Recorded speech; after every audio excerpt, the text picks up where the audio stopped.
On est le 23 août. Il est 23h et je commence à avoir des contractions toutes les 5 minutes à peu près. Donc je pense qu'on va pas tarder à aller à l'hôpital, on va préparer toutes les affaires. J'ai une copine qui vient pour garder les petits parce qu'ils dorment à cette heure-là. Donc on va voir, j'espère que c'est le moment et que c'est pas une fausse alerte parce que de la faire venir à la maison pour rien ce serait dommage. Donc affaire à suivre, je vous tiendrai au courant. Voilà, on voit pas du tout parce qu'il est minuit, donc forcément on n'y voit rien. Mais on vient juste d'arriver à la maternité et pendant tout le long de la route, parce qu'on a quand même 30 minutes de route, j'ai eu des contractions à peu près toutes les 5-6 minutes. Donc on va voir ce que ça donne, on va y aller et ils vont checker pour voir où j'en suis. Donc affaire à suivre.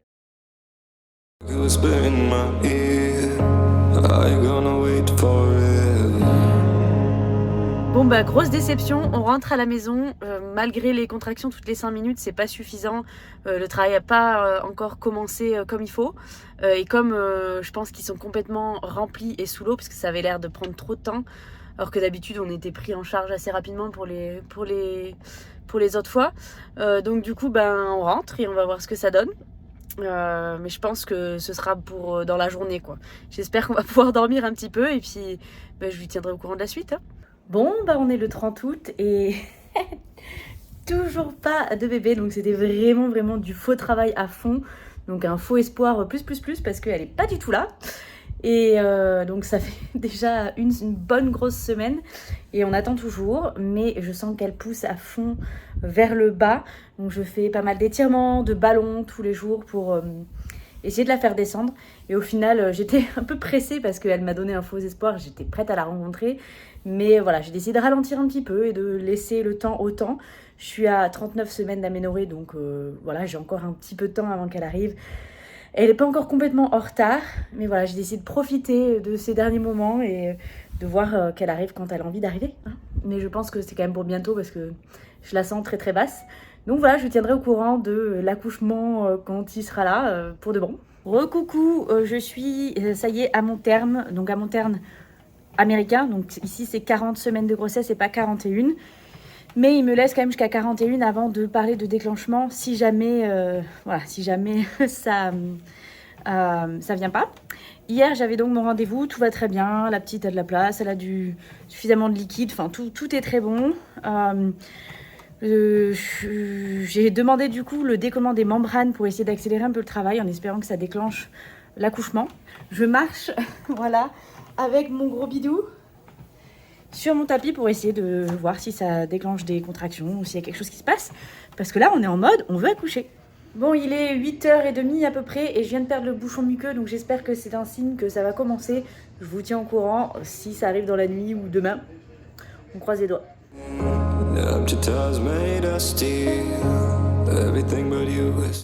Hello, tout le monde dort, donc je vais parler tout doucement, mais je pense que ça commence.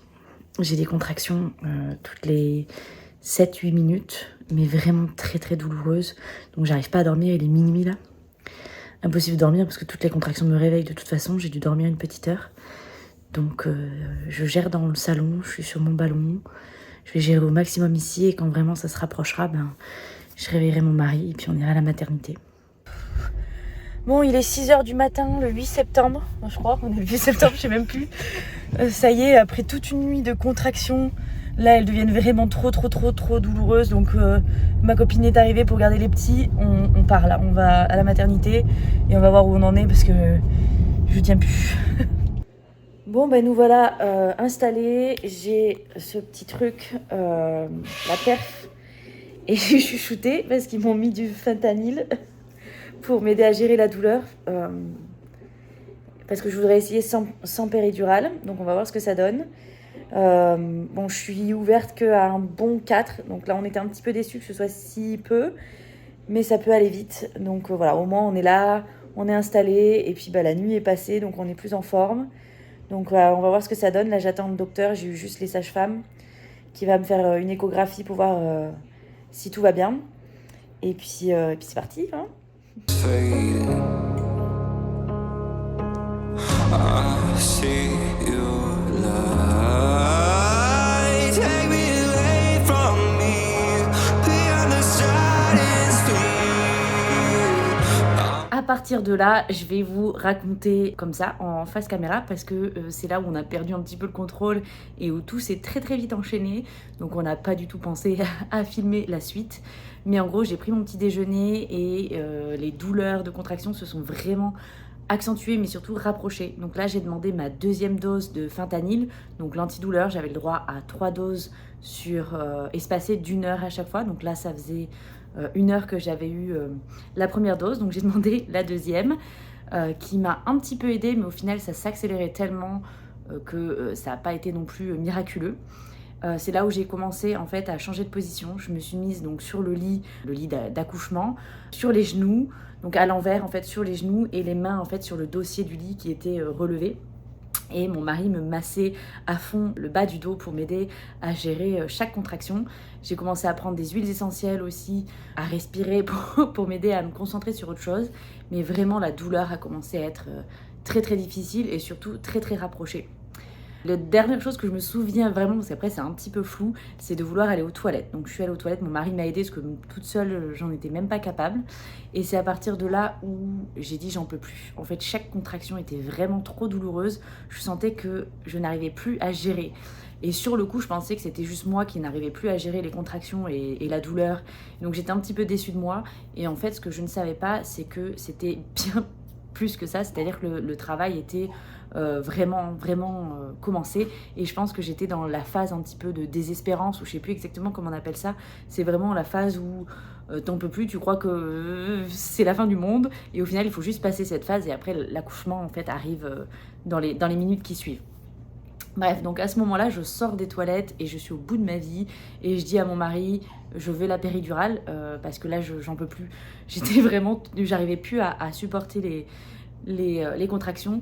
Et donc mon mari dit ok, je m'en occupe, je les appelle. Donc il appelle les infirmières pour leur dire que je veux la péridurale. Et là, de là, tout s'enchaîne en fait. On attend que l'anesthésiste arrive et il n'arrive pas. Il a mis, je crois, au moins 20 minutes à arriver. Et sauf qu'en fait, 20 minutes, quand tu es en phase vraiment de travail, tout peut changer. Et de là, je commence à crier, à hurler pour faire passer les contractions tellement j'ai mal. Je sais plus comment me positionner, je sais plus comment me mettre, j'arrive plus à gérer mon corps.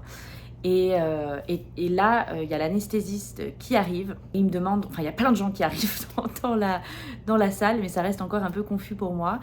Et surtout les gynécos qui veulent absolument donc vérifier à combien j'en suis pour être sûr qu'on peut mettre en fait vraiment la péridurale.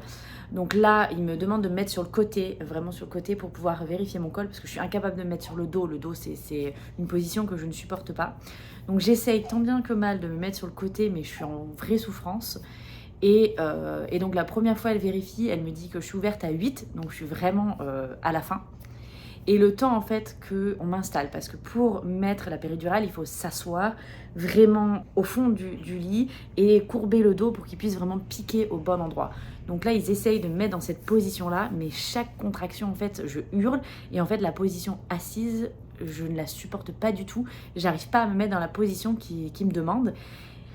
Et au moment donc, où mon mari il s'assoit sur une chaise en fait en face de moi pour que je puisse mettre mes pieds sur lui et me positionner, à ce moment-là, quand on s'installe comme ça pour poser la péridurale, je sens comme une bulle qui éclate entre les jambes et de l'eau qui coule. Donc en fait, je comprends que je perds les os, même si c'est un peu flou dans ma tête. Et donc voilà, je perds vraiment complètement les os, toute la poche des os qui voilà sur les pieds de mon mari. Et à partir de ce moment-là, je ne peux plus tenir en place. Donc ils veulent revérifier mon col. Enfin, je crois que ça se passe comme ça. Ils veulent absolument revérifier mon col pour être sûr qu'ils peuvent poser la péridurale en fait. Et donc là, tant bien que mal, je me remets sur le côté pour qu'ils puissent vérifier.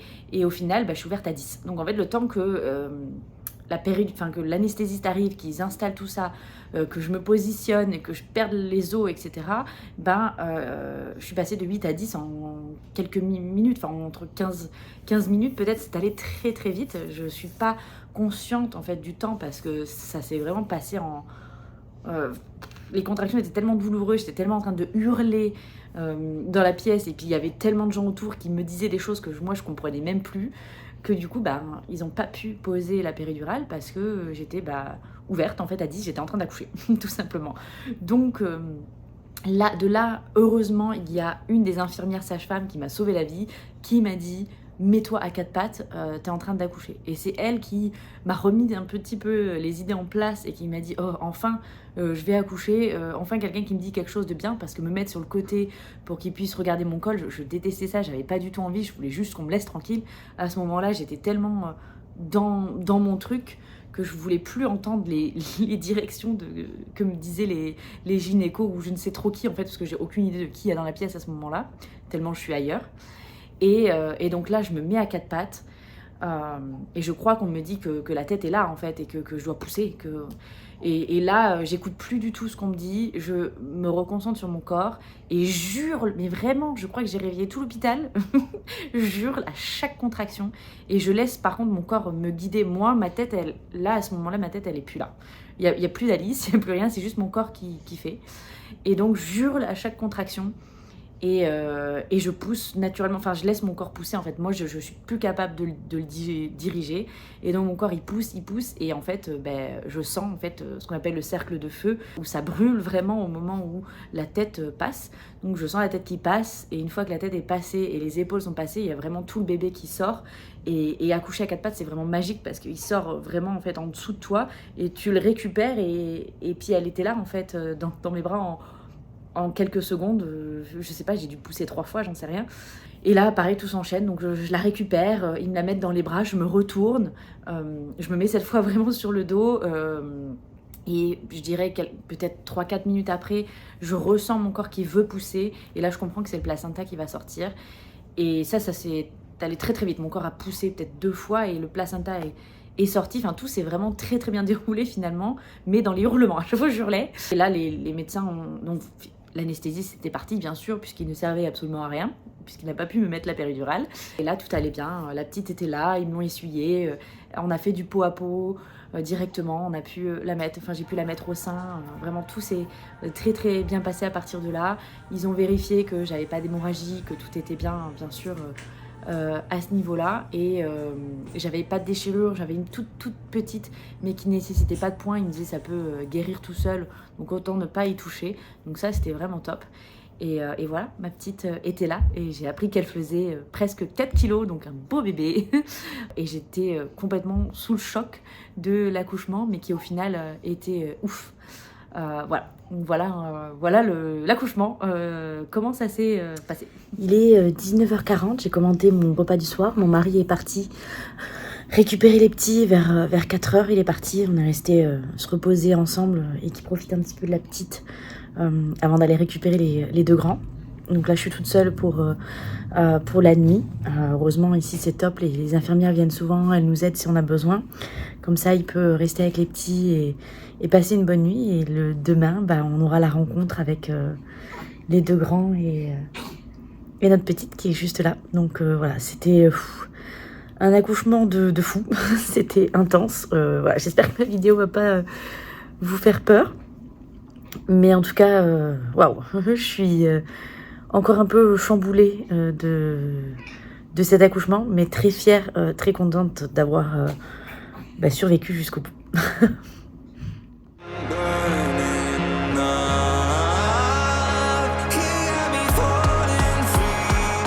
Donc voilà comment s'est passé mon accouchement. Sur le coup, honnêtement, je regrettais au plus profond de moi-même de ne pas avoir la péridurale, parce que c'était une souffrance. Voilà, j'étais hors de mon corps en fait, et la seule chose que j'arrivais à faire, c'était hurler à chaque contraction. C'était la seule chose qui me permettait en fait de survivre.